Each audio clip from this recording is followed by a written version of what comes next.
আর কইও না, এই বাড়িতে খুব আরামে আছে।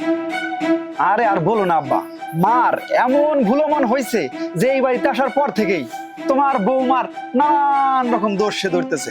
মানে কি বলতেছে কি বলে সে নিজেই বুঝতেছে না। আরে কি কস পাগলা পোলার মতো, তোর মা তো এরকমই মন বলা মানুষটা, তা তো তুই জানিসই না।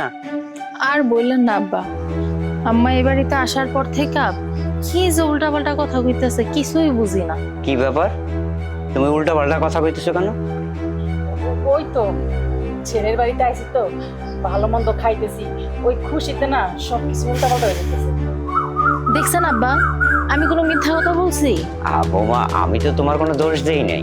আচ্ছা এইখানে দাঁড়ায় দাঁড়ায় এত গল্প করার তো কিছু নাই, এই সবাই দূর থেকে আসছে। চলো আব্বা তোমরা হাত মুখ ধুয়ে চারটে খেয়ে নাও। হ্যাঁ খিদাও একটু লাগছে, চলো যাই। আচ্ছা আসো, আব্বা, আসো। বাবা চলো। বৌমা, এই তো খেলা শুরু করার জন্য সমস্ত খেলোয়াড় চলে আসছে। কঠিন খেলা হবে, এখন আমি আমার প্রতিশোধ নেব।